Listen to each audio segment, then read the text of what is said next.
vous faire plutôt court, ça n'a pas du tout été abordé, sur le concept de Tzniut. Le concept de Tzniut. Contente ou pas contente? Ah, comment j'efface? J'ai bien dit le... J'ai bien dit le concept de...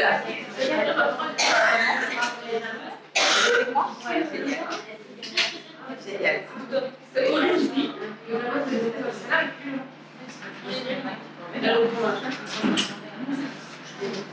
Alors, malheureusement, je ne sais pas pourquoi, je ne sais pas du tout pourquoi, quand j'ai préparé mon classeur à Paris, cette feuille-là, je ne l'ai pas prise avec moi, mais pas de panique, c'est dans la tête. Donc, c'est un cours que j'ai beaucoup travaillé, donc le passouk, je le connais, je vais vous l'écrire au tableau. Pour ça, vu que j'ai pas les feuilles, je vais vous l'écrire au tableau, le passouk. Ok. Vous, quand on vous dit le mot tzniut, tout de suite, vous avez des représentations dans votre tête. Vous avez des représentations dans votre tête qui sont des représentations erronées, étant donné que c'est un mot qui a été énormément vulgarisé et galvaudé, le mot tzniut. Vous avez une représentation que c'est un code, et arrêtez-moi si je me trompe, un code et des normes au niveau de notre vestimentation. Code vestimentaire. On est d'accord? C'est ça qu'on a un peu tous en tête? Ok.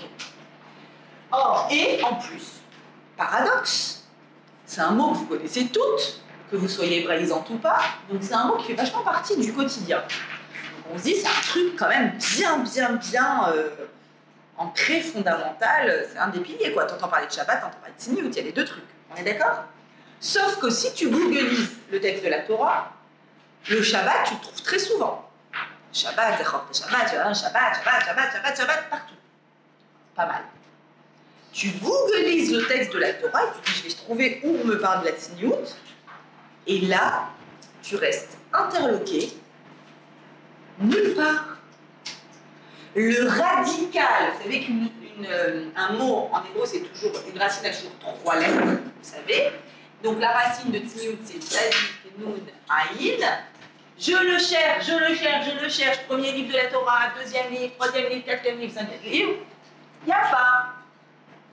Pas de quoi? Il n'y a pas de tzniut dans la Torah. Je suis rassurée. Je le trouve où? Je le trouve à 2 occurrences uniquement. Dans tout le canon biblique, c'est 26 livres, ok? Je le trouve à 2 occurrences dans des livres des prophètes, ok? Le prophète s'appelle Micha, en français, c'est un prophète qui s'appelle Micha, qui a prophétisé, et dans sa prophétie, on trouve le radical Tzadik Nun Aïn, qui est très mal traduit par pudeur, je ne vais pas traduire, je vais garder le mot, et en plus, comme vous allez le voir, là où je le trouve, ça ne parle pas du tout d'habits, mais de complètement autre chose. Et donc il va falloir qu'on comprenne un peu ce paradoxe. Vous êtes avec moi jusque-là? Ok. Juste une petite parenthèse pour que vous compreniez bien la différence entre la Bible et les prophètes. Est-ce que c'est clair pour tout le monde ça dans la tête? Bible et livre des prophètes, c'est clair ou pas clair? On a le droit de dire que c'est pas clair. Pas très clair. Génial. Merci Lorraine d'être là. Ok. On a... En une seconde, ça va être clair, vous allez voir. D'ailleurs, c'est très important de faire ce point. Vraiment important. Je fais ce point et après je reprends mon développement. On a la Genèse. Création du monde, histoire d'Abraham, Isaac et Jacob. Ok. Ensuite, on a le livre dans lequel on est, le deuxième livre de Torah, Shemot, esclavage en Égypte, donc de la Torah. Et à partir de là, pratiquement jusqu'à la fin de la Torah, pratiquement, les 5 livres, il y a donc 5 livres, mais qui sont tous écrits dans le rouleau de Torah. Le rouleau de Torah qui se trouve à la synagogue contient les 5 livres de la Torah, ce qu'on appelle le Pentateuque, d'accord, dans lequel il y a l'histoire qui commence à création du monde et qui s'arrête où? Donc, on est passé par le don de la Torah, etc., et qui s'arrête au... La mort de Moshe. Moïse disparaît. D'accord? Donc, de la création du monde jusqu'à... Qui a écrit la Torah? Moshe, sous la dictée de Hachem. D'accord?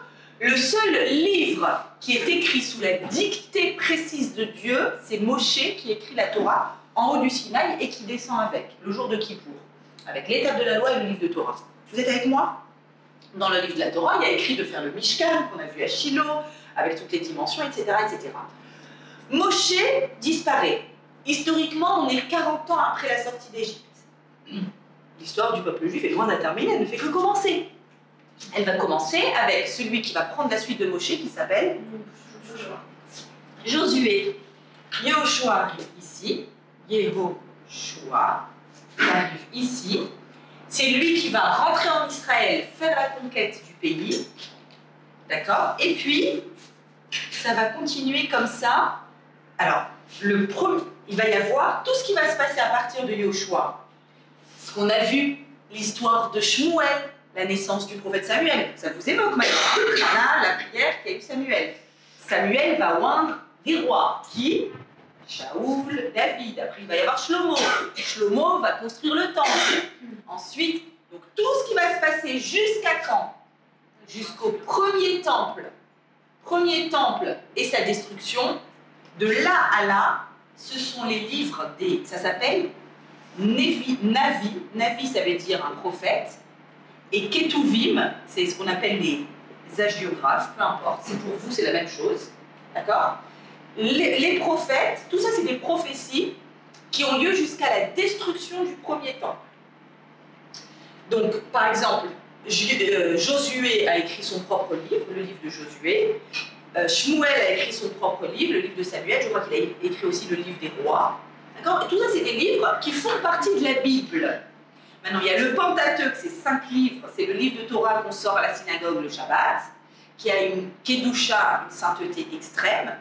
Après le livre de Torah, il y a quoi? Il y a Navi et Ketuvim, Nevim, Ketuvim. C'est toute l'histoire du peuple juif jusqu'à la destruction du premier temple.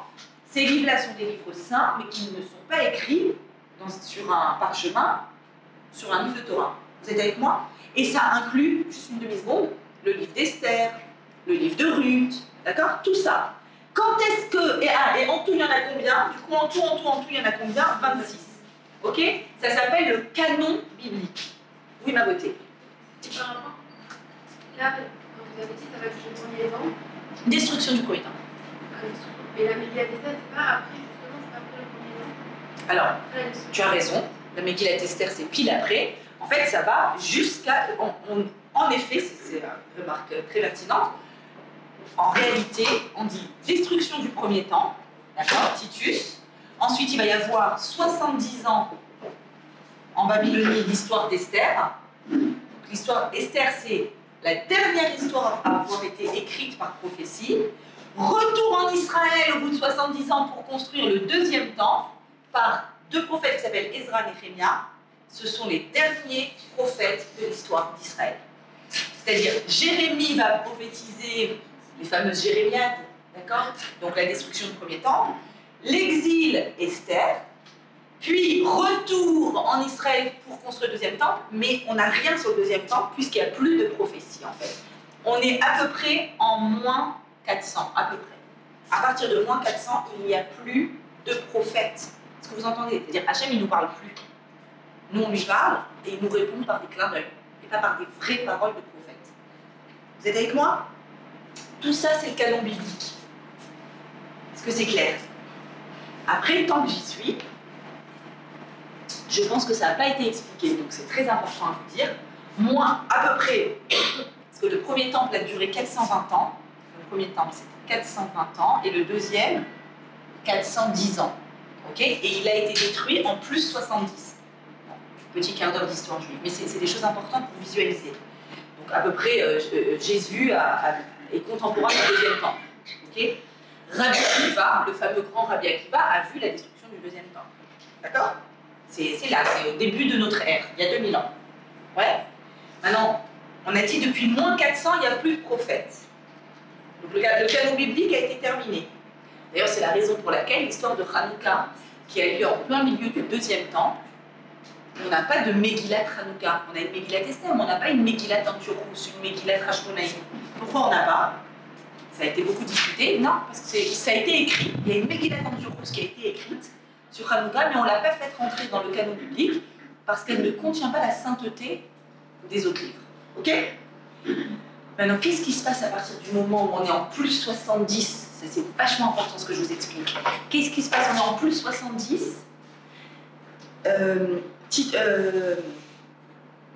Titus est venu, il a détruit le temple et il nous a exilés dans tous les pays du monde.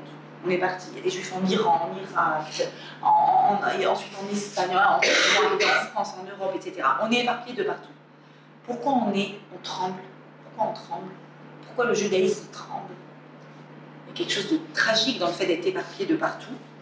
On est en plus 70, plus 100, plus 200. Quel est le danger numéro 1 qui nous est? Assimilation. Assimilation. À cause de quoi? Le christianisme qui arrive. Ça va avec, mais... Oui, la mère et la mère de... Alors, on a... En fait, comment ça fonctionne, la vie juive? Il y a la Torah écrite. Tout ce que je viens de vous dire ici, les 26 livres, ça s'appelle la Torah chez Birtav, la Torah écrite. Elle a été écrite. Aujourd'hui, je vais dans n'importe quelle librairie en bas d'ici, je demande, donnez-moi le livre de Micha. Et on va me donner le livre de Micha. Il est écrit. Quelque chose qui est écrit, bah, c'est transmis. Ok, mais j'ai un vachement grand problème. Parce que moi, la Torah écrite, entre la Torah écrite, où il y a écrit, par exemple, tu ne cuiras pas un agneau dans le lait de sa mère, et ma cuisine Ikea, les viandes, d'accord, tout séparé, le four de lait, le four de viande, le micro-ondes de lait, voilà. Excuse-moi, mais ça, c'est pas écrit dans la Torah. Il y a écrit, tu ne cuiras pas le petit veau dans le lait de sa mère. En même temps, j'ai jamais eu l'intention, hein. Je trouve ça vachement cruel. Est-ce que il y a écrit dans la Torah, tu n'allumeras pas de feu Shabbat? Bon, j'allume pas de feu, j'ai fait Shabbat. Non. Donc, tout ce qui est écrit dans ces 26 livres, c'est clair, sauf que c'est inapproprié au quotidien, puisque la Torah écrite n'est pas suffisamment détaillée. La Torah écrite, c'est comme si je vous disais, c'est l'ADN qui se trouve dans le noyau de la cellule. T'en fais quoi? T'arrives, toi, à lire l'ADN dans le noyau d'une cellule? T'arrives pas. Autre image que je vais vous donner, Canal+. Canal+, tu allumes Canal+, et tu vois quoi? Tu t'abonnes, tu vois une image claire. La Torah écrite, même si concrètement j'arrive à lire le Passouk et je vais vous dire, voilà, Vaïra, Yaakov, les Tzavot, etc. Voilà, ok, j'arrive à lire le Passouk, mais c'est ça. Parce que avec la Torah, concrètement, je ne sais pas comment avoir une... Globalement, quand il y a écrit tu ne tueras pas, je sais que tu ne dois pas tuer, tu ne voleras pas, tu ne dois pas voler. Mais je vais vous donner un autre exemple très grave. Il y a écrit dans la Torah, œil pour œil, dent pour dent. Ah, il y a eu un accident du travail, son œil a été crevé. Je lis la Torah, crève-lui l'œil. On est où là? On coupe la main. C'est quoi cette Torah? Ah non, ça c'est du... De quoi j'ai besoin pour la lire? Sinon ça veut rien dire. J'ai besoin des commentaires. J'ai besoin de quelqu'un qui vient et qui me la commente. Allez, on sort le mascara, on sort le blush et on sourit. J'ai besoin, absolument besoin, de quelqu'un qui vient et qui me commente et qui m'explique que œil pour œil, dent pour dent, ça veut tout dire, sauf œil pour œil et dent pour dent. Ah, pourquoi alors la Torah elle a écrit ça? Ça c'est un autre sujet, ça, on pourra en faire un cours. Mais si je n'ai pas, ça s'appelle comment? La Torah orale, pour venir décrypter la Torah écrite, je suis perdue. C'est quoi la Torah orale? Est-ce que quelqu'un sait ce que c'est que la Torah orale? Qu'est-ce qui constitue? Alors la Torah orale, comme son nom l'indique, elle se transmet de maître à élève, de maître à élève. Sauf que quand on est au début de l'exil et que les maîtres sont éparpillés de partout et les élèves sont éparpillés de partout, là on a un sacré problème. Comment faire? Comment faire? Il faut l'écrire. Rabbi Yehuda Hadassi prend une décision unique et il dit on va écrire la Torah orale. Mais attention, on va lui garder son caractère spécial, ADN de la Torah.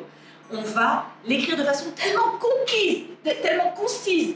On va l'écrire d'une façon tellement avec des secrets intérieurs que vous allez être obligé de la commenter encore à l'oral. Et donc, pourquoi? Pour qu'il y ait toujours une relation de maître à élève et que ce ne soit pas un livre dans une bibliothèque, à la Bibliothèque nationale de Paris, mais que ce soit un contact, exactement comme ce qu'on est en train de vivre maintenant, un contact de quelqu'un à quelqu'un. Moi, pour pouvoir vous enseigner, vous savez de quoi j'ai fondamentalement besoin? J'ai besoin d'un maître. Si je n'ai pas un maître, je ne peux pas vous enseigner. Parce que j'ai besoin de quelqu'un qui m'abreuve pour pouvoir vous abreuver. Et j'ai besoin que mon maître ait un maître.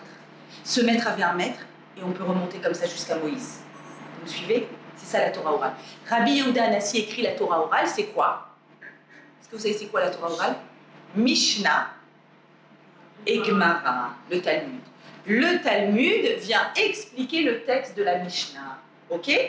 Après le Talmud, comme il est vachement complexe, il y a quoi? Rashi, Tosfot, tous les commentateurs de l'Antiquité, de la période Rambam, Maïmonide, donc Moyen-Âge, et ensuite du 16e, 17e, ça s'appelle les Rishonim, puis ensuite les Acharonim, etc., des bibliothèques à n'en plus finir pour commenter la Torah orale. Donc finalement, notre Torah, elle est faite de quoi? Les 26 livres du canon biblique, plus la Torah orale qui va venir et commenter. À chaque fois que je vous donne cours, je vous donne des versets de la Bible et je vous apporte des commentateurs, ou anciens ou récents. On a de la Torah écrite et orale. Et maintenant, on peut reprendre ce qu'on expliquait sur le prophète Micha. Donc Micha est un prophète forcément quand? Avant, forcément si c'est un prophète, c'est avant la destruction du premier temps. Ok? Quelque part ici. D'accord. Et maintenant, on va comprendre quel est le verset qu'il nous donne. On va voir le mot tsanoua, et apparemment pas du tout dans le contexte qu'on imagine. Alors le verset, c'est le suivant. Adam, il me parle à moi, homme, est-ce que tu as envie de savoir ma Hachem Doresh Mimcha? Ce qui veut dire, veux-tu savoir ce que Dieu attend de toi? Et là, vous vous arrêtez et vous dites, waouh! Il y a un endroit dans la Bible où il y a écrit ce que Dieu attend de moi? J'ai juste carrément envie de le savoir. Parce que très souvent, je me dis, qu'est-ce que je dois faire?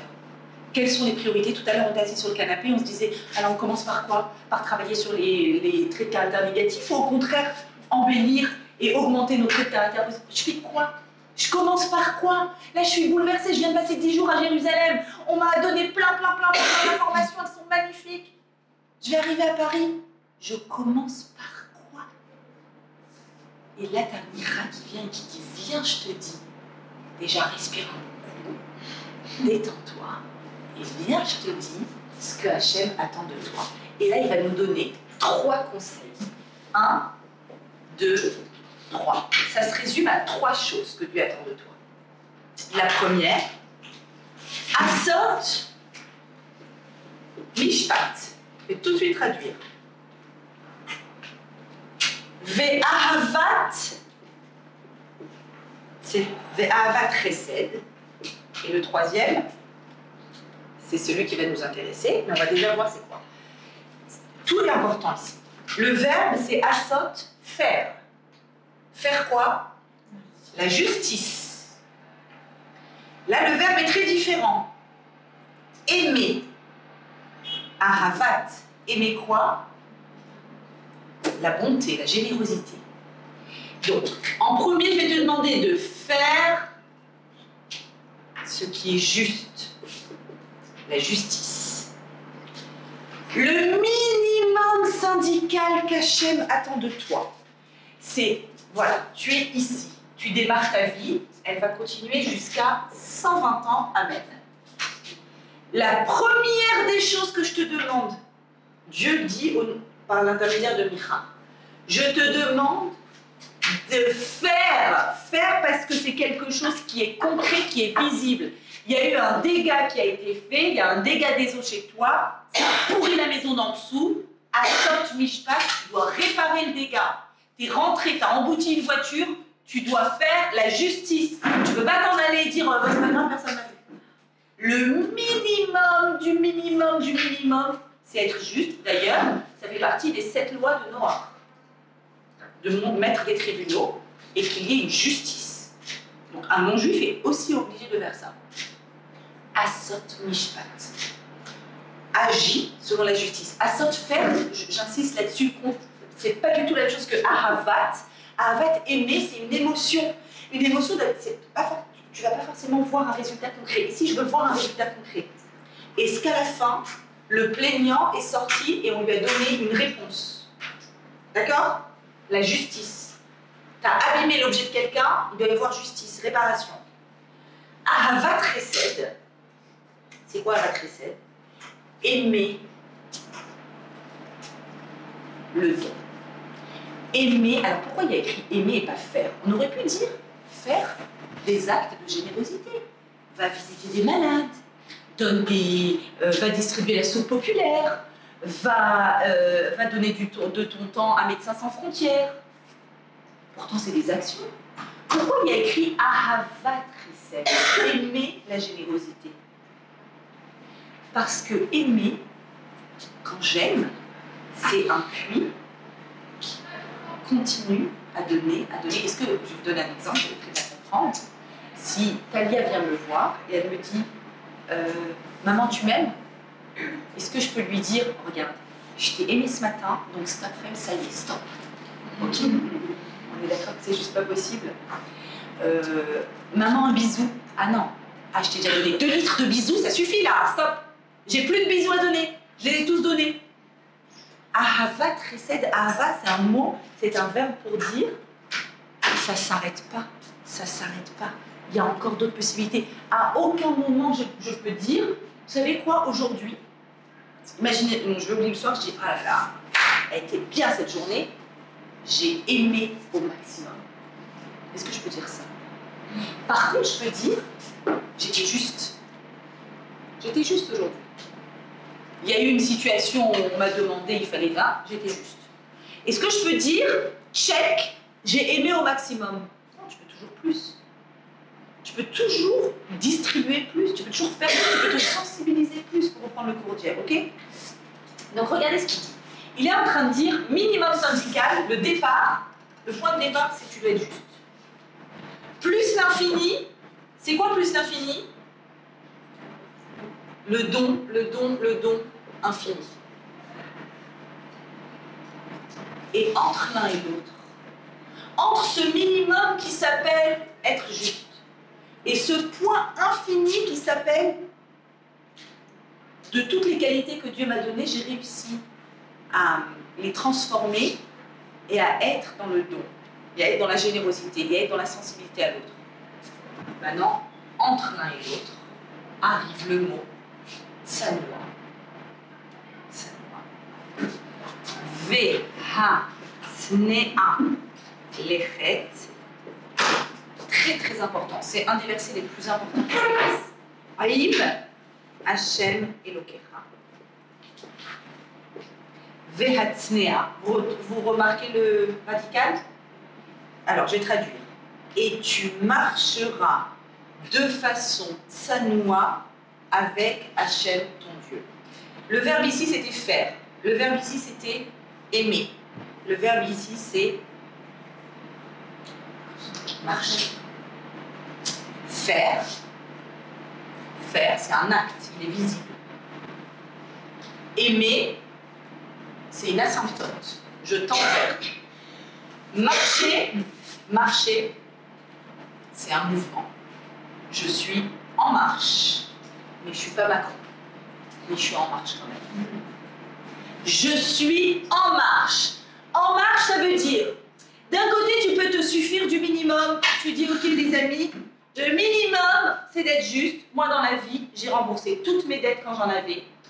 Si j'ai eu des soucis de, voilà, une amende à payer, j'ai fait un dégât quelque part, parce que ça arrive, mon enfant a cassé une vitre quelque part, j'ai remboursé, j'ai fait, je suis juste. C'est bon, t'es un individu accompli? Ah non, t'as fait une chose sur 3, mon coco. Après, il y a autre chose. C'est être tout le temps en train de chercher. Ça, tu es obligé de le faire. Voilà, ça j'ai expliqué, j'ai mal expliqué. Non, pas suffisamment bien. Ça, tu es obligé. D'accord? T'as cassé la vitre, ton gosse il a joué au ballon, il a cassé la vitre, t'as pas le choix. On est d'accord, t'es obligé. On peut venir, la justice peut venir et t'imposer.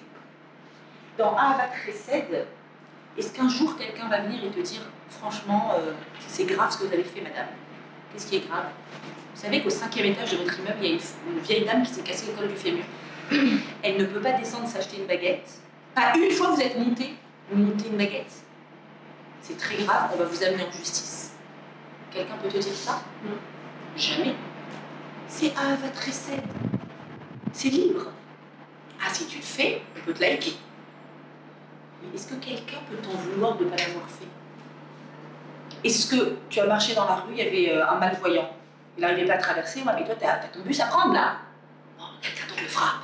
Quelqu'un va venir et va te dire très grave. Et Michal te dit, c'est pour ça qu'il n'a pas dit Asot Chesed. S'il avait dit Asot Chesed, ça veut dire qu'à un moment, la Torah elle peut venir et te dire oh, c'est grave, t'as pas fait ça? Ça va pas du tout, Dieu n'est pas content. Non. Ahavat Chesed. Ahavat, c'est aimer. Bon, là j'avais un bus à prendre, mais la prochaine fois, enfin, si je peux, je le fais. Je me sensibilise. En fait, je suis en train de devenir un amoureux du Chesed. Et ça change tous les jours. Et tous les jours, j'ai des nouvelles occasions de Chesed. Ici, avec vous, dans le séminaire, on m'a ouvert plein de nouvelles possibilités de Chesed et j'en suis heureuse. Des trucs que je ne faisais pas avant, peut-être. Parce que je n'avais pas cette sensibilité. Demain, je découvrirai des nouvelles opportunités de Chesed. Est-ce qu'on peut m'en vouloir aujourd'hui de ne pas encore faire les opportunités de Chesed de demain? Non. C'est ma vie, ma culture, ma sensibilité, les événements de mon existence qui vont faire que. Par contre, donc je te demande quoi? Je répète, c'est très important. Je te demande, oui, c'est juste, et ça, c'est vérifié. Je te demande d'être dans une propension au Chesed, c'est-à-dire que ce soit un sujet dans ta vie. Personne ne va venir t'engueuler si tu n'as pas fait ça et ça, d'accord? Mais que ce soit un sujet qui te préoccupe. C'est ça que dit Micha. Mais par contre, je te demande, entre le point minimal de la justice et le point plus l'infini de la propension au Chesed, je te demande de marcher, d'être en marche. Je te demande de ne jamais t'arrêter, de n'être jamais inerte. En fait, je te demande de ne jamais dire « c'est bon, je suis accompli ». C'est bon, check, j'ai fait ce que j'avais à faire. Ne dis jamais ça. Continue chaque jour de ta vie à dire « aujourd'hui, je marche ». Ah, vers où, je ne sais pas. Mais en tout cas, je marche. Aujourd'hui, je vais faire des choses. Aujourd'hui, je vais découvrir des choses. Je marche aujourd'hui. Et maintenant, vous êtes concentrés? Arrive le fameux terme. Je marche. Mais comment je marche? Il y a plusieurs façons de marcher. Alors, je te demande de marcher de cette façon-là, avec tzniut. Comment on marche avec tzniut? D'abord, j'espère que vous êtes bien choqués qu'on n'est pas en train de parler d'habits. Vous allez comprendre que les habits, c'est l'épiphénomène de ce qu'on explique maintenant. Comment je fais pour marcher avec tzniut? Alors regardez, en fait, ce qu'on est en train de voir maintenant, le minimum, le plus l'infini, et marcher entre le minimum et le plus l'infini, c'est exactement ce qu'on a expliqué le premier cours que je vous ai fait. Où je vous ai dit que dans un individu, il y a deux pôles. Le pôle bas, Adam, et le pôle haut, Édamé. Je ressemblerai à Dieu et Adam, Adama, la matière. Et que dans la vie, on oscille entre l'un et l'autre et on évolue. C'est ce qui est écrit ici. Le minimum, c'est dans le monde matériel, tu dois être juste. Dans le monde visible, c'est le corps. Tu as fait un dégât matériel, tu dois de l'argent physiquement, matériellement, je te rembourse. À Ahavat Chesed, on est en train de parler de la Neshama, du monde spirituel, dans lequel on peut en permanence se sensibiliser davantage. De 0 à plus l'infini. Et entre l'un et l'autre, je te demande juste un truc, d'évoluer de l'un à l'autre. Comment? De façon de sa loi. Comment on fait? Comment on fait pour marcher de façon de sa loi? Alors je vais vous donner un exemple et vous allez comprendre. Quand je fais un acte génial de Chesed, vraiment génial, je suis fière de moi. Et j'ai raison d'être fière de moi. Donc attention si vous n'êtes pas fière de vous quand on fait du Chesed, quel qu'il soit. Je suis fière de moi parce que j'ai réussi. Il y a une personne qui était, je dis n'importe quoi, dans ma classe, à la fac, à l'école, n'importe quoi, très renfermée. pas bien dans sa peau, qui parle à personne. Et j'ai réussi à trouver la porte d'entrée de cette Neshama. Et j'ai réussi à rentrer en contact. Et j'ai réussi à lui parler. Et cette personne, elle a parlé. Et elle s'est ouverte. Et ça lui a fait du bien. Et je lui ai redonné confiance en elle. Et vraiment, je sens que j'étais utile pour cette personne. Et voilà, les qualités, les talents que Dieu m'a donnés ont servi à... C'est bon. Et cette personne, elle va mieux. Marcher avec Tzniut, c'est quoi? Donc je suis en marche. Il y a une évolution. Sans Tzniut, c'est quoi? C'est de dire, dans ce domaine-là, dans ma tête, j'ai une petite croix tchèque, je suis arrivée au maximum de moi-même. Je vais vous donner un autre exemple beaucoup plus facile. On est à la synagogue, c'est Kippour, c'est Rosh Hashanah, c'est Shabbat même. Il y a plein de monde dans la synagogue. Et il y a Monsieur Lévy, Dieu bénisse, Monsieur Lévy, il a bien gagné, il a bien marché dans les affaires. C'est un grand coco devant l'Éternel. Et là, c'est le moment de la Aliyah, à la Torah, d'accord? Et on l'a fait monter à la Torah parce que c'est bien huileux, bien comme il faut.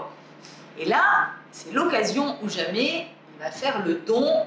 Il a appris qu'il y a un projet de construction d'un dernier étage pour ouvrir un Talmud Torah à la synagogue. Tu vois pas que là, devant tout le monde, il vient, il dit, les amis, combien c'est de construire l'étage? 50 000 $? Ils sont sur la table. Pas besoin de faire une collecte, c'est moi qui allonge. 50 000 €, je les ai. Tout le monde, waouh, Monsieur Lévy, bravo, bravo, Chazak Baruch, bravo. Il a fait une bonne action ou pas? Extraordinaire. Extraordinaire. Vous savez comme c'est dur de lâcher, même s'il a 1000 fois plus. Vous savez comme c'est dur de lâcher de la poche. Quand tu as 10 €, c'est dur de lâcher 1 €, et quand tu en as 1000, c'est dur d'en lâcher 100, etc. etc. D'accord? C'est quoi le petit souci qu'il y a? C'est qu'il se nourrit de l'effet qu'il fait sur tous les participants. Est-ce que pour autant son acte n'est pas valable, valeureux? Si, bien sûr, magnifique.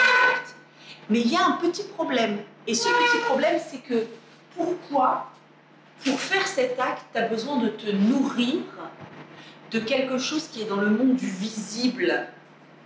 Pourquoi tu as besoin de toutes ces manifestations visibles et extérieures pour te dire bravo? Si tu marches avec Tzniut, alors dans ce cas, tu es capable de te dire j'ai fait ça et je peux encore en faire des tonnes. C'est quoi le problème? C'est pas un problème d'orgueil. Le problème d'orgueil est un problème connexe, d'accord? Le vrai problème ici, c'est que tu te trompes sur toi-même et que tu te dis check, j'y suis arrivé. Ça, c'est fait. Dans le monde du visible et du physique, je veux nettoyer cette pièce. Je l'ai nettoyée à fond. Je peux dire c'est fait? Oui, je peux dire c'est fait. Dans le monde du don, de l'émotionnel, du spirituel, est-ce qu'à un moment je peux dire c'est fait? Ah ça y est, je suis Moshe Rabbeinu. Ah ça y est, je suis une tzadékette. Ah ça y est. Est-ce qu'à un moment si tu le dis, c'est possible que tu le dises, mais ce qui va se passer obligatoirement, c'est que tu vas arrêter de marcher. Puisque ça y est, tu y es arrivé à destination, donc tu vas arrêter de marcher. Comment ça se fait que je suis en marche? Parce que dans mon Waze, il y a écrit qu'il y a encore quelque chose à atteindre. Ok? Donc la tzniut, c'est quoi? La tzniut, on peut le traduire par la discrétion. On peut le traduire par la pudeur. C'est quoi? C'est pas que je le dis pas parce que je veux pas les honneurs. C'est une autre mida de ne pas vouloir les honneurs, c'est une très belle mida. C'est pour une autre raison. La tzniut, c'est si je viens et que j'affiche et que j'étale tout ce que j'ai fait et que je vous raconte tout ce que je fais, eh bien, je vais me mentir à moi-même et je vais croire que dans la vie, je suis arrivée à destination, alors que j'ai encore un long chemin à faire. Vous savez, il n'y a rien de plus triste que de se dire « ça y est, je suis arrivée à destination ». Si tu dis « je suis arrivée à destination », pourquoi tu te lèves demain? Où tu vas demain? Tu fais quoi demain? Moi, je me prends ça si J'avais pas. Ah, pourquoi est-ce que je crois que c'est fait? Parce que, parce qu'en fait, le premier effet de l'étalage, de l'affichage, c'est que dès que quelque chose qui est du monde de l'invisible passe dans le monde du visible, en fait, il se déconnecte de sa source spirituelle qui est justement d'être invisible. La force d'une mitzvah invisible, c'est ça. La force d'une mitzvah invisible, c'est que comme elle n'a pas de représentation physique, donc elle est tout le temps encore en train d'évoluer. Dès que tu assois quelque chose dans une représentation physique, tu la figes. Elle ne peut plus évoluer. Tu comprends? Donc, cet homme-là qui fait des dons, à partir du moment où le don de 50 000 € égale 150 personnes qui me disent Razak, ça ne veut pas dire que demain je ne donnerai pas de don. Peut-être que j'en donnerai. Mais il y a quelque chose qui est de l'ordre de je suis arrivé au maximum de la notion de générosité sur Terre. Non. Non. Et c'est pas en quantité. Est-ce que vous me comprenez? Il ne faut pas transformer ça en quantité. L'amour du chesed, c'est pas une quantité physique. Comme je l'ai dit, je ne peux pas dire je t'ai donné 2 kilos de bisous ce matin, stop. Ça ne peut pas dire qu'à partir du moment où quelque chose de spirituel, tu le traduis en quelque chose de visible, concret et quantifiable, bah, tu l'as mis dans le monde du matériel et du visible, c'est fini. C'est fini. Il est ce qu'il est. Il a été. Tu l'as mis sur papier, c'est terminé. Il peut plus grandir. C'est dommage. En fait, c'est un peu du gâchis. C'est ça qu'on dit. Tu risques de cesser de marcher. Quelqu'un qui dirait moi, ça y est, je fais super bien Shabbat. Shabbat, c'est acquis. Eh bien, c'est quelqu'un qui arrête de marcher, c'est quelqu'un qui ne va plus étudier les lois de Shabbat, qui ne va plus... Alors, vous allez me dire quoi? D'une certaine façon, on peut toujours mieux faire. On peut toujours mieux faire. Et là où c'est le plus visible, maintenant vous allez comprendre. D'abord, une précision, je marche avec qui? Avec Hachem. Ça, c'est très intéressant. C'est le seul endroit dans le monde où vous verrez qu'on marche avec Hachem. Ça veut dire que si tu veux marcher et lui tenir la main et il marche avec toi, tu dois toujours prendre soin d'être dans une démarche. Vous comprenez? C'est-à-dire de ne pas dire c'est bon, je m'assois sur mes acquis, c'est terminé, j'y suis. Je sais que c'est subtil ce que je vous explique. C'est un peu difficile, mais parce que c'est de la pensée juive et que on est en train de parler de vraiment ce qui se passe dans notre être profond. Je vous vois gratter en même temps, donc ça me rassure. C'est qu'il y a des choses à vous arriver à le traduire. Mais je sais que c'est subtil. Vous allez encore mieux comprendre ce principe quand on va parler de la tenue vestimentaire. Qu'est-ce que tu voulais demander, Maëva? En fait, je suis totalement d'accord dans le fait qu'il faut faire les choses sans les dévoiler de manière invisible. Attention, on a besoin de dévoiler. Non, c'est pas. En fait, c'est lui des fois, par exemple, quand on va faire un acte justement de bonté, de pouvoir le montrer aux autres pour qu'eux puissent le faire également. Premièrement, c'est vrai. Deuxièmement, on ne peut pas vivre, alors merci pour ta remarque, personne dans cette pièce ne peut vivre sans jamais rien montrer. Pourquoi? Parce que, je suis désolée, mais j'ai besoin de certaines choses qui me nourrissent. À minima, on n'est pas à un niveau où tout ce qu'on va faire, on va le faire secrètement. Il y a peut-être certaines choses qu'on ne va pas afficher, d'accord? Et même si quelqu'un l'affiche, je vais dire non, pourquoi je veux pas que tu le dises. Voilà, hier, mon fils a fait quelque chose de très très mignon. Alors j'ai voulu le dire à voix haute pour le féliciter. Et non, maman, je suis gênée, tais-toi. Ok, donc un petit peu, je suis gênée, non, je veux pas que ça s'affiche. Et d'un autre côté, 3 secondes après, il est venu me voir et me dit on accorde lui à papa. Parce qu'on en a besoin. On en a besoin. La question, c'est est-ce qu'il n'y a que ça qui me nourrit? S'il n'y a que ça qui me nourrit, demain j'arrête de bouger. S'il n'y a pas que ça qui me nourrit, demain je continue à agir. D'accord? Maintenant, vous allez comprendre au niveau de la tsniout vestimentaire pourquoi la tsniout, elle s'appelle tsniout et elle vient de là. Ok? C'est quoi la tsniout? La tsniout au niveau des habits, donc c'est un épiphénomène de ce principe-là, c'est partir de ce principe à partir duquel ce que tu vois de moi, ce n'est pas moi. Je répète cette phrase, c'est la plus importante. Ce que tu vois de moi, ce n'est pas moi. Pourquoi? Parce que toi, ce que tu vois de moi, c'est ce que les yeux voient. Ils voient une enveloppe, ils voient un visage, ils voient un sourire, ils voient des habits, ils voient...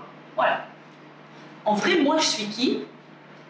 On l'a déjà vu ensemble, je suis qui? Je suis Maneshama. Donc je suis ces millions et millions d'actions merveilleuses qui sont cachées en moi et qui vont un jour sortir. Ok, vous êtes avec moi? Je suis je suis des ressources infinies. Je suis une générosité incroyable. Il suffit juste que je sois dans une situation où ça va se dévoiler, tout d'un coup ça va se dévoiler. D'ailleurs, combien de fois dans votre vie ça vous est arrivé d'être étonné de vous-même? Waouh, j'ai fait ça. Je pensais pas que j'allais réagir comme ça. Je pensais pas que j'allais faire ça.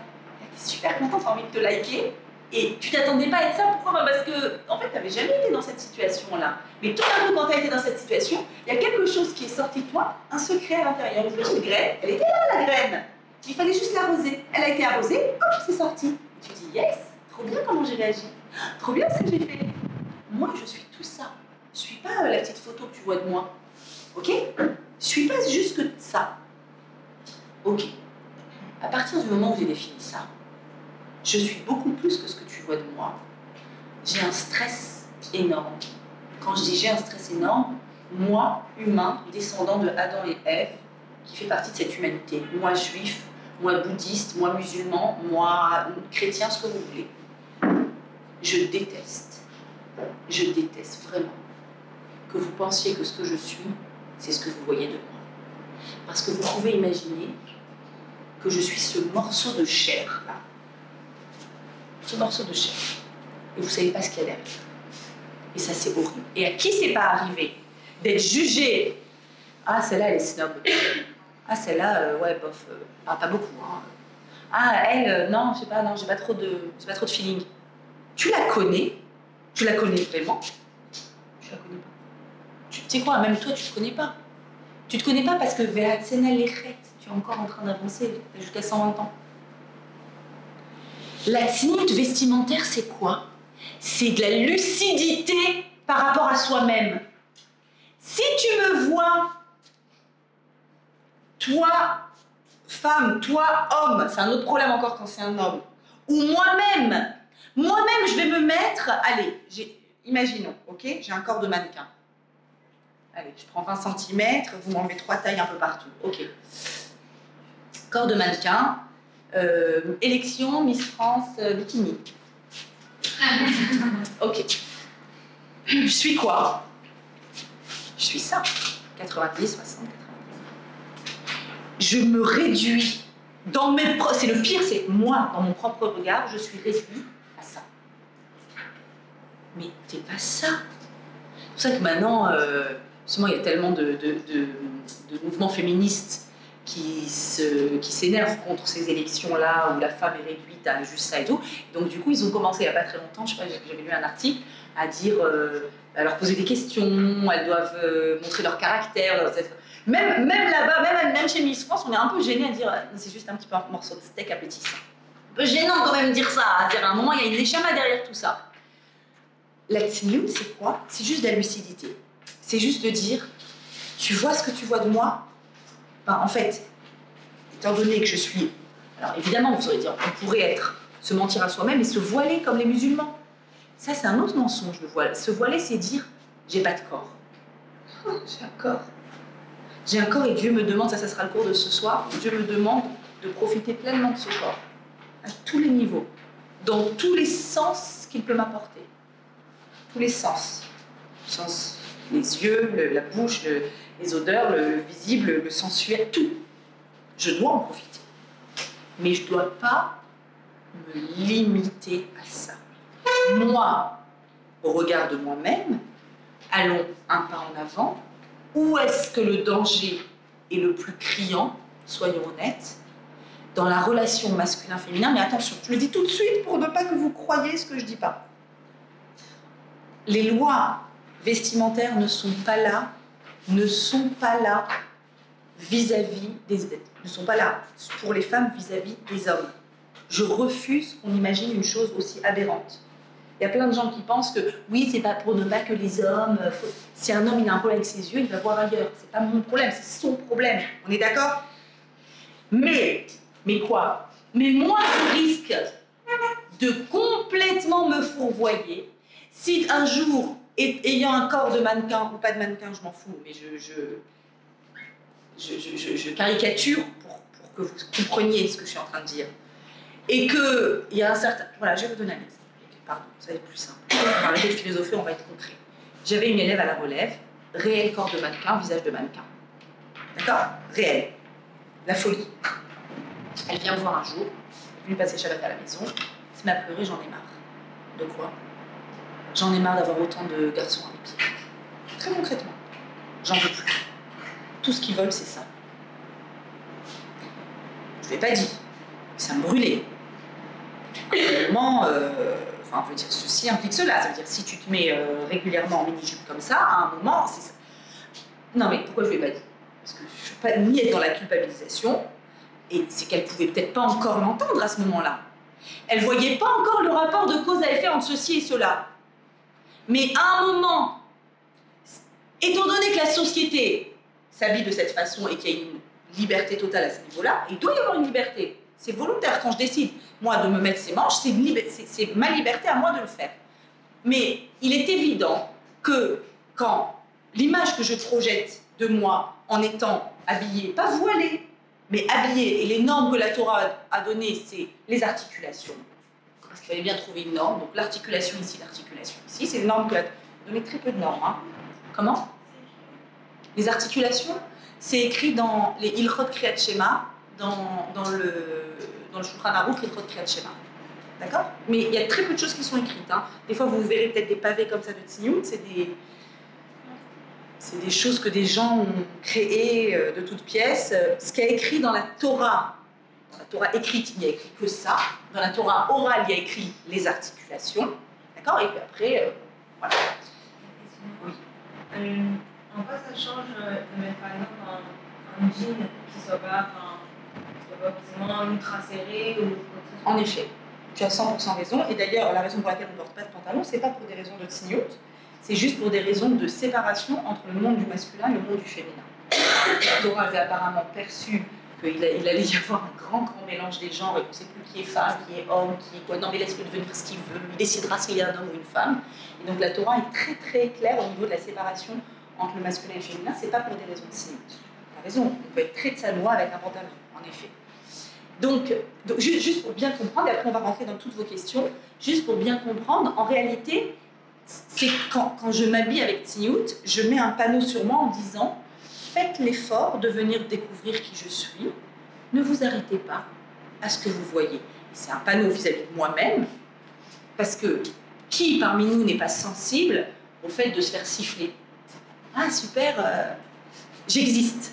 C'est un moment où tu te dis j'existe. Enfin, siffler, dites-le autrement, peu importe. Admirer, flatter, reconnu.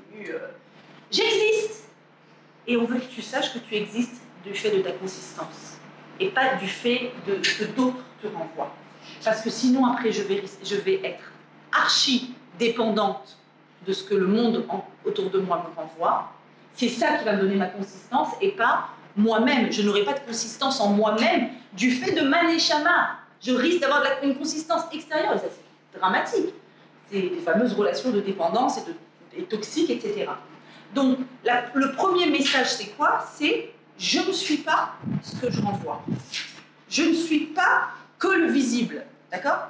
Je suis beaucoup plus à l'intérieur de ce visible. Maintenant, et pourquoi cette signe, c'est ça? C'est, il y a un monde intérieur à développer. Qu'est-ce qu'on a dit ici sans arrêt? Il y a un monde intérieur à développer. C'est pas, je ne suis pas arrivée à destination. Je ne suis pas ce qu'on voit de moi. Ce type qui fait un grand don à la synagogue, on pourrait le réduire.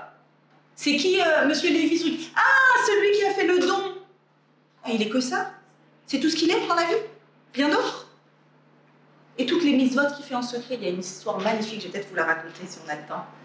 Là je pense pas qu'on aura le temps, sur Yosalé Kamtzat Kadosh. Vous la connaissez, non? La plus belle histoire de tous les temps. Une vraie histoire qui a eu lieu à Varsovie.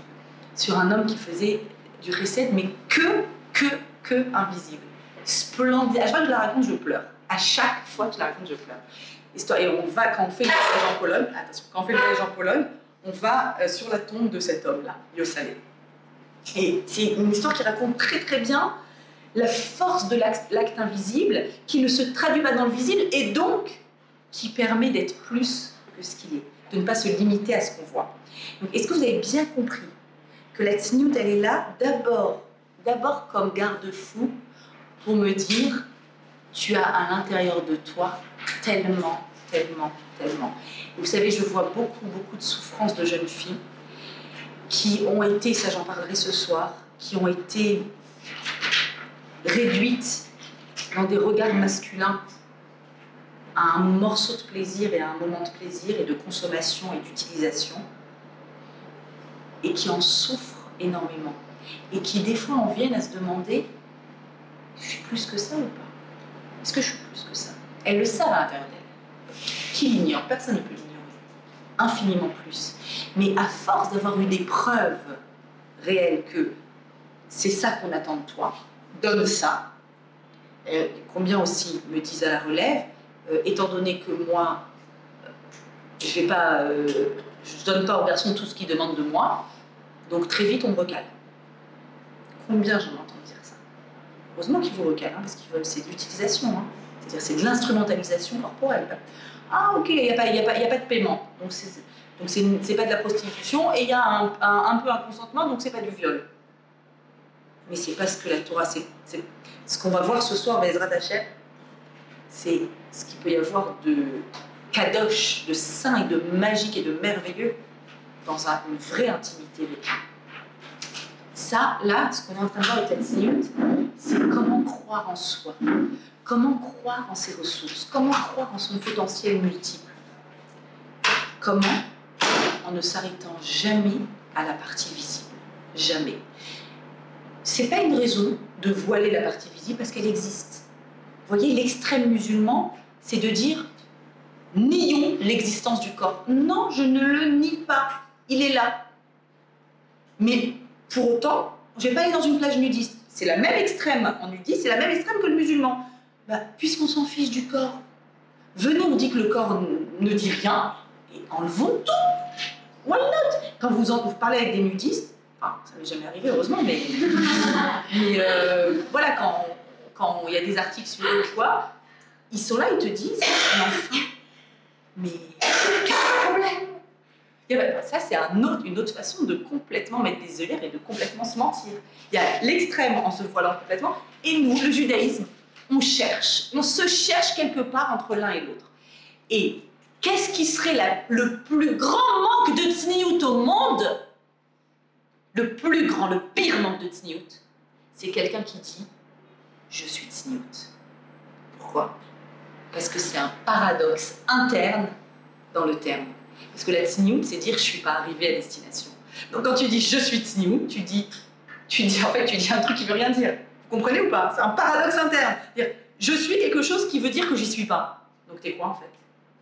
Je suis tsniout, c'est dire dans la vie, je suis en train de marcher vers moi en mieux. Je suis en train de créer une nouvelle version de moi-même. Donc je ne peux pas dire que je suis tsniout. Je ne dirai jamais que je suis tsniout. J'ai aucune idée c'est quoi être tsniout. J'essaye d'avoir un comportement qui dit ça, c'est pas moi. J'essaye. C'est difficile. C'est difficile, c'est un processus qui prend son temps. Mais du boulot. Allez, des questions. Juste, pourquoi du coup à Miachari, il y a des femmes voilées juives? C'est tragique. C'est tragique, c'est dramatique. Je pense que de tout temps, il y a eu des sectes dans le peuple juif qui se sont levées et qui ont complètement fourvoyé la Torah. De la même façon que c'est tragique de voir sur Internet des cours de Torah ou de Torah avec un barbu où tu l'entends dire tu fais pas Shabbat, mais comment ça se fait que tu es en vie si tu fais pas Shabbat? Comment ça se fait que Dieu te punit pas? Voilà. On entend des gens, et pourtant ils ont l'air juifs, ils ont l'air. Il y en aura toujours. Tu sais pourquoi? C'est pour nous laisser notre libre arbitre. C'est pour que, étant donné que le judaïsme c'est pas un dogme, donc voilà, ça prend plein de formes. On se fourvoie ici, on se fourvoie là. Je dirais pas que moi la façon que je fais c'est la meilleure. Aucune idée. J'ai l'humilité de dire que je ne sais pas. Je sais qu'il ne faut pas se voiler complètement. Je sais qu'il ne faut pas se découvrir complètement. Il faut être quelque part entre les deux. On redit la semaine, c'est pour dire qu'on n'est pas ce qu'on laisse apparaître. Absolument. Mais du coup, pourquoi il n'y a pas de discipline pour les autres? Bien sûr qu'il y a. Non, mais l'investissement dans une investissement. Oui, bien sûr qu'il y a, bien sûr qu'il y a. On n'en parle pas. On n'en parle pas parce que Dieu a créé ce monde de telle sorte que les consommateurs sont souvent plus masculins que féminins. Mais évidemment qu'il y a. Exactement les... Pareil. Pareil. Évidemment. Oui. Moi, je dis, vous avez dit qu'on ne dit pas. Vous avez dit qu'on ne dit pas qu'on est signé pour justement laisser à la personne l'occasion de voir plus que ce qu'on laisse paraître. Absolument. Pourtant, quand on est signé, on laisse paraître quand même qu'on est religieux, croyant, ou en tout cas qu'il y a une espèce de barrière qui se met, qui s'installe d'office entre la personne et nous. Et donc, du coup, il y a beaucoup de gens qui seraient tentés de réduire justement à l'apparence en disant ah, elle est snooze, elle est religieuse, donc je ne peux pas lui parler, donc je ne peux pas l'approcher. Dommage. Voilà. Encore un effet. Oui, je veux dire, ça fait ça avec tous les vêtements, que ce soit snooze, pas snooze. Absolument. Absolument. Absolument. Ce monde, dans son côté visible, et matériel, et voilà, toujours on réduit l'individu à ce qu'on voit de lui. Et d'ailleurs, une des grandes leçons, moi, que j'ai prises dans ma vie en travaillant à la relève, travaillant de façon générale en faisant des cours à des gens qui sont en pleine évolution, en plein changement, c'est de voir... j'avais tendance, il y a un certain nombre d'années, à me dire, bon, celle qui s'habille comme ça, check, elle est religieuse, et celle qui s'habille comme ça, elle n'est pas religieuse. Et j'ai été ravie de découvrir que c'est complètement faux, et qu'on peut avoir des vêtements religieux qui sont un déguisement. On peut avoir... combien de fois j'ai rencontré des jeunes filles très peu habillées et qui faisaient des prières et qui pleuraient avec une sincérité vers Dieu que j'en étais jalouse, de leur connexion Wi-Fi avec là-haut. Et c'est vrai qu'il n'y a pas de relation immédiate de cause à effet. Il est vrai que quand on est dans une perspective de construction, à un moment, de façon naturelle, tu te dis, bon, il y a une incohérence. Il y a une incohérence, je ne peux pas être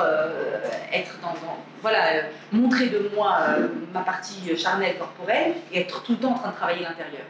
Donc il y a un moment où quelque chose... Mais je suis complètement d'accord avec toi que cette exigence-là de ne pas réduire un individu à ce que je vois de lui, c'est une exigence permanente. Parce que c'est le discours des féministes, c'est le discours des gens, les gens qui montrent leur corps, ils ont le discours de dire qu'ils ne veulent pas être réduits justement à leur corps. Ouais. Et c'est pour ça qu'ils le montrent. Ouais. C'est-à-dire que c'est le même discours. Absolument. À l'inverse. Fourvoyer. Moi je le dis fourvoyer. Parce que tu te mens. Vas-y, elles vont seins nus, elles écrivent je ne sais plus quoi sur leur sein. C'est extrême Des féminines, voilà. Non, mais pourquoi toi, tu disais quoi? Oui, par exemple, les femelles, après je ne serais pas allée jusque-là, mais il y a des gens qui se découvrent, qui vont en train de développer ou qui aiment être séductrices, mais sans être forcément ostentatoires, mais qui, et qui vont avoir comme... Alors, la différence... Ou avoir des mini-jupes. Ouais. La mini-jupe, ça a été... Je ne veux pas être réduite à ça. Ça a été même un combat. Oui, absolument, absolument. De réduire, bon, après, parce que c'est trop réduit, mais de pouvoir réduire la taille de la jupe, ça a été un combat. Un combat, absolument. C'est dommage que pour ne pas être réduit à ça, il faille aller dans l'extrême ostentatoire, parce que soyons cohérents, soyons sincères.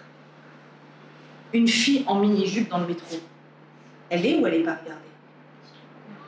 Elle est regardée. Alors, elle crie, ne me réduisez pas à ça. Mais elle est regardée. Mais pareil, non. Bah si, elle sera regardée par sa question. Mais en tout cas, mais les gens regardent non, directement. D'accord, mais c'est pas un regard consommateur. Est-ce qu'on est d'accord que c'est pas un regard consommateur? Moi, je peux vous dire sincèrement, j'entends des gens dire oui, on est agressé dans le métro, dans le machin. J'y crois, je suis certaine. Je vous jure que ça m'est jamais arrivé. Jamais j'ai eu quelqu'un qui m'a fait des avances dans le métro, dans la rue, jamais. Et pas forcément parce que je suis souvent en perruque. Donc après, je ne suis pas en train de dire que c'est une protection absolue. Et encore une fois, rappelez-vous le cours que j'ai fait. J'ai pas dit que c'est pour être protégé. J'ai pas dit que c'est dans. Je vous ai fait. J'ai averti. C'est pas que pas. C'est d'abord une réflexion auto-personnelle, d'accord? Mais il y a une forme. Je veux dire, c'est une forme de lucidité vis-à-vis de ce que représente le corps. Le corps, Dieu a voulu mettre dans le corps toutes sortes de sensations extrêmement agréables que nous devons de vivre dans un cadre. dans un cadre. Je sais que c'est compliqué. C'est vraiment compliqué parce qu'on vit dans un monde où tout est transformé, oui. Du coup, vous avez dit que pour vous, c'est pas du tout dans le fait de prendre une responsabilité pour l'homme. Enfin, ça veut dire que. J'ai pas compris. En fait, la limite, c'est pour nous en premier. Ah oui, oui, oui. C'est pas vis-à-vis d'eux. Voilà, mais on a quand même aussi, en tout cas moi aussi, que je prends quand même une responsabilité de me dire je vais pas le faire fauter entre guillemets quoi. Écoute, si toi ça te parle, moi ça me parle pas. Moi personnellement, peut-être parce que j'ai quelque chose d'un petit peu féministe en moi, je me dis, si quelqu'un a des problèmes, qui gère ses problèmes quoi. C'est pas à moi, c'est-à-dire je vais pas, d'accord, mettre des manches en été, parce que tu sais pas gérer tes yeux. En fait, c'est dans le... Comment? En fait, Voilà, je veux pas que ce soit mon moteur. Mais peut-être après... C'est comme si quelqu'un qui est origine, entre guillemets qui est origine, et tu mets une pizza sur le nez. Ça, entre guillemets, c'est pas gentil. Oui, mais il va pas aller vers l'origine, il va pas manger dans l'origine, soit il sait pas résister à ses pulsions, alors dans ce cas-là, il va pas traîner avec des gens qui mangent des pizzas, soit il a décidé d'être au régime et il a pris sur lui, il prend sa responsabilité. Mais quand tu lui mets devant la pizza, quand tu lui mets devant... Quand tu lui mets devant son nez. Mais encore une fois, Maëva, si toi, tu es sensible à ça, je respecte, vraiment respect. Je respecte ta sensibilité à ça. Et je peux comprendre que des filles soient sensibles à ça. Moi, c'est pas le discours que je tiens parce que moi, personnellement, je suis pas sensible à ça. C'est pas quelque chose qui me parle à moi. Mais je comprends que ça peut parler à des filles. Et je comprends que ça peut ne pas parler à d'autres. Parce que j'ai entendu aussi beaucoup de filles dire c'est insupportable ce discours. Voilà, alors quoi, on est juste un produit de consommation et il faut pas que. C'est vraiment assez insupportable. Mais les limites, elles ont été comment? Enfin, je veux dire, c'est ça. Les limites de la clinique, après le bras, les jambes et tout ça, elles ont été définies comment? Parce que quelle est la limite entre le produit de consommation? Alors là, je suis sans tatouage, pour moi, c'est pas dans les habits, c'est dans l'attitude. Alors, merci. Évidemment que j'ai pas eu le temps de parler de l'attitude. Enfin, j'en ai un petit peu parlé quand j'ai parlé de celui-là qui se pavane et qui se réduit finalement à un acte ou un geste qu'il a fait. Mais évidemment que c'est l'attitude, il s'agit ici d'une attitude, on parle ici d'une attitude générale de quelqu'un qui est en marche, qui est en mouvement. Donc celui qui est tout le temps dans l'ostentatoire, celui qui est tout le temps en train de vouloir se montrer, avoir des likes, être numéro 1, etc., il est dans l'anti-tignoute. Et je vais même aller plus loin, je vais faire une révélation personnelle, ma chérie. Je suis dans une grande souffrance intérieure parce que, étant une personne qui donne des cours, donc je suis visible, plus que d'autres. Je suis visible des fois sur Facebook aussi. Il fut un temps où je l'étais beaucoup plus. Il y a 3-4 ans, je faisais des pauses café qui avaient un succès énorme. Et puis, tu sais quoi? Voilà, tu vois cette ligne-là, j'ai un pied là et un pied là. Je suis tout le temps en train de dire, ok, d'un côté, il faut de la Torah, donc j'y vais. Ah, non, t'y vas pas, ça va pas ou quoi? Non, après, parce que tu rentres dans un truc où je suis likée, on a apprécié, on a aimé, je suis reconnue, donc je me réduis à ça. D'un autre côté, alors, je suis comme ça, tac, tac, je te promets, c'est une souffrance. Hein. Tac, tout le temps, j'ai pas de solution. Je fais du théâtre, ouais. Et il y a une grande part de moi qui me dit, en fait, je peux pas faire ça parce que le regard des gens, pour moi, comme beaucoup, j'essaye que ça marche, que ça soit autrement. Et c'est vrai que le regard de l'autre, pour moi, a un impact. Pour nous, tout aussi compte. Venez, on se met d'accord là-dessus. Venez, on se met d'accord qu'on n'est pas des anges et que ça compte. En tout cas, je pense que à ce niveau, mais moi, un regard négatif peut me démoraliser complètement et un regard positif me faire du bien, alors j'essaye que ce soit. Lorraine, je suis avec toi là-dessus. Mais du coup, par rapport à ce genre de donner un cours, faire du théâtre, faire ce genre de choses, c'est se mettre dans une position où justement le regard de l'autre a un impact beaucoup plus grand parce que c'est même presque décisif en fonction de ce qu'on va faire. Est-ce qu'on peut être signote et faire du théâtre quand même? Ouais, tu poses la question de ce que je viens de te décrire à l'instant. Est-ce que si le regard de l'autre a pas un impact? Non, mais c'est une question très difficile qu'elle pose, je t'assure. C'est une question difficile. Moi, si je sors du cours et que j'entends, voilà, je vais donner un cours, il y a des réponses anonymes, c'était nul, moi je suis sous terre. Alors je peux dire, ok, tu as fait ce que tu as donné ton cours, on a besoin de ce regard, on a besoin aussi de se nourrir. La question, c'est combien? Je pense que la question, c'est pour ça que ce texte-là, il est brillantissime, parce qu'il te dit marche. Marche avec qui? Avec Hachem. Ça veut dire que si c'est les hommes qui te regardent, quand l'homme te regarde, il va te quantifier. Hachem, lui, il va te qualifier. C'est-à-dire qu'à chaque fois que je suis dans quelque chose qui me nourrit dans le regard à d'autres, je pense qu'il faut en parallèle que j'ai une prière dans ma tête ou une pensée dans ma tête et que je me dise, en tout cas moi j'essaie de faire ça, Hachem, j'espère que tu es content. Là je marche avec toi. Oui, ou avec son père, ou avoir une référence aussi. Alors si mon père me voyait, si Hachem me voyait, est-ce qu'il serait fier? Non, c'est pas si Hachem me voyait parce qu'il te voit tout le temps, déjà. C'est une façon de dire. Ouais, c'est ça. C'est-à-dire, je me reconnecte à quelque chose d'un peu plus essentiel que les likes. Et je pense aussi que la tsniout, finalement, je peux la traduire par une forme de lucidité. Si je devais choisir un mot, c'est le mot lucide. Ça veut dire, ok, j'ai eu, je reprends mon exemple à moi, j'ai eu 50 likes, ça m'a fait plaisir, je suis lucide, je ne suis pas ça, je ne me réduis pas à ça. Et donc, je continue mon mouvement en marche. C'est que je pense que c'est ça. La lucidité va m'aider. Quand est-ce que je vais sombrer? Je reprends l'exemple des mannequins. Encore un article que j'ai lu. Vous savez que les mannequins, ils ont un régime Leicester pour faire 34 à ce point, comme ça, ouais. Ils ont...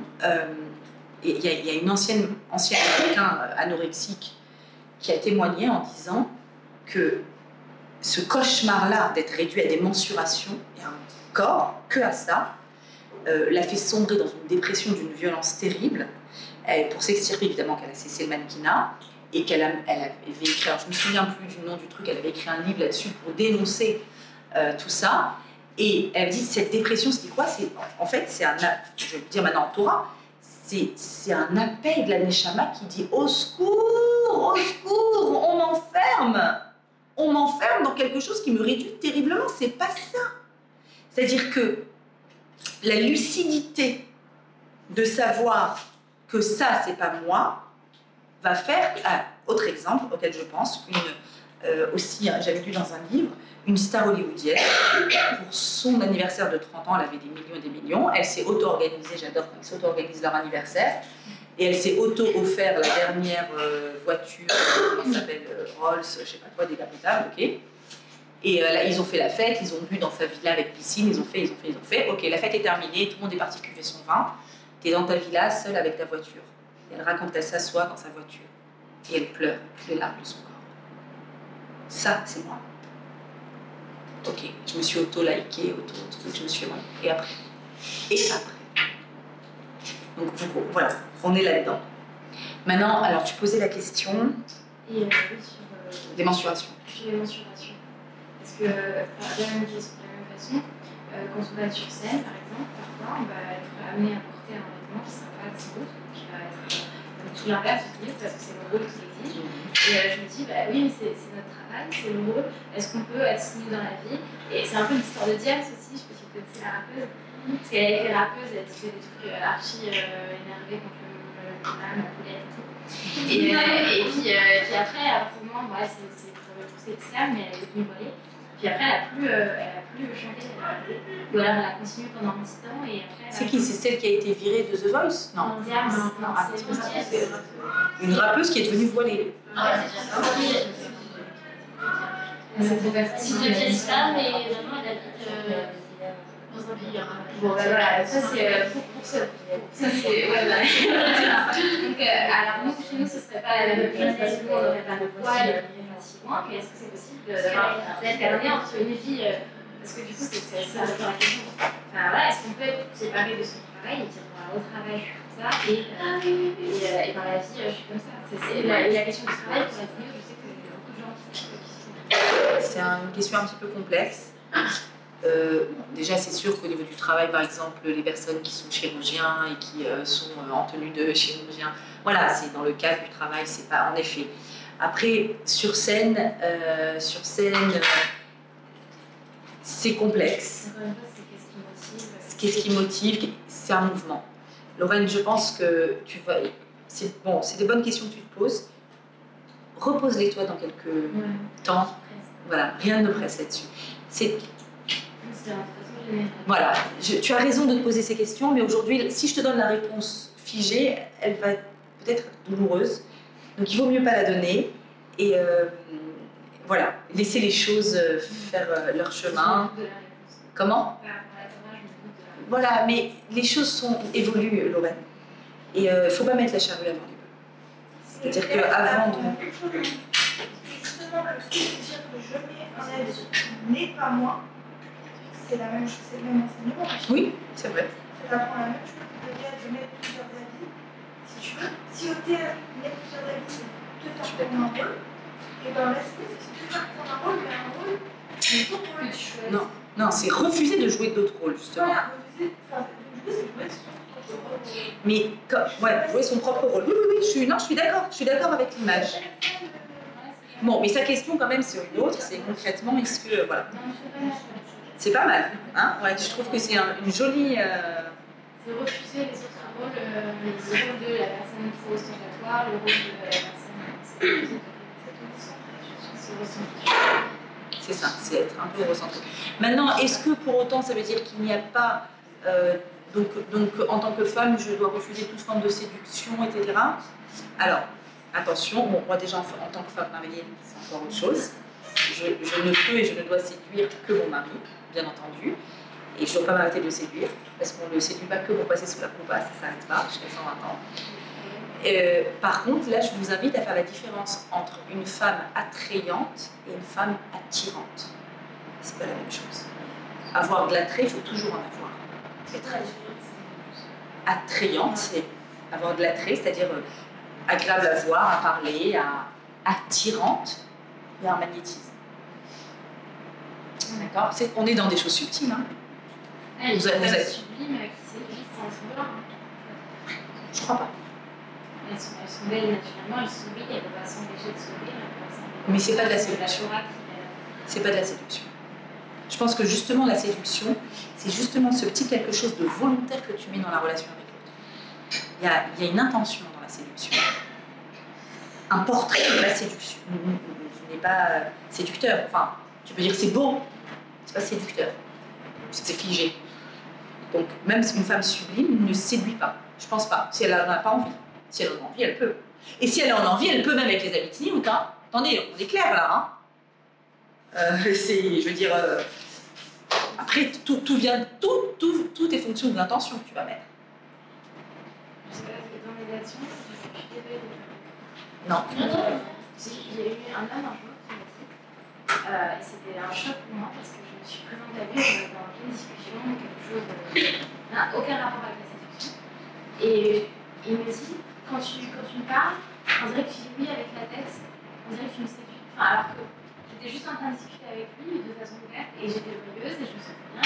Et lui, il a interprété et lui, ça. il m'a dit ça. Alors du coup, après, pendant une semaine, j'ai même plus regardé les gens dans les yeux parce que je ne peux pas. Voilà, quand tu me regardes, tu souris et moi je me dis, c'est pas maintenant. Mon intention n'est pas du tout de séduire, mon intention est de créer un lien, une discussion, un contact, de comprendre. Et lui, il voyait quelque chose et que lui, c'est fou comment. C'est impressionnant ce que tu racontes. Regardez à quel point peuvent émaner de nous des choses qu'on ne. Ouais, c'est ça. Donc, malgré soi. Ouais, Donc là, malgré c'est soi. pas la séduction. Pas du tout, mais là, lui, c'est lui qui avait envie d'être séduit, hein, je pense. Il avait très très envie d'être séduit, tout simplement. Mais. Ce que je veux dire, par rapport à une femme qui est belle et qui séduit en même temps. Ah, non, pas séduire. Lui, il a envie d'être séduit. Voilà, c'est pas pareil. Il a envie de se dire qu'il voit dans l'autre ce qu'il projette. Absolument. Et non, j'arriverai pas à te culpabiliser. On en revient toujours au même point. Nous ne sommes pas responsables de tout ce qui... Oui. On peut quand même. Enfin, oui, c'est sûr qu'on peut, mais s'apprêter, mettre de beaux vêtements avec les bonnes couleurs. Oui, non, c'est ça, je sais que c'est sûr qu'on peut. Mais alors, comment faire le lien entre le travail intérieur et justement avoir de beaux vêtements non, mais être bien habillé et... C'est pas tu peux, tu dois. Oui, oui. Tu sais pourquoi tu dois? Parce que tu représentes, en tant que bâti Israël, juif, tu représentes Akadosh Baruch Hu. De la même façon que Kate Middleton représente Buckingham et elle n'a pas le droit de ne pas être top, toi, tu n'as pas le droit de ne pas être top.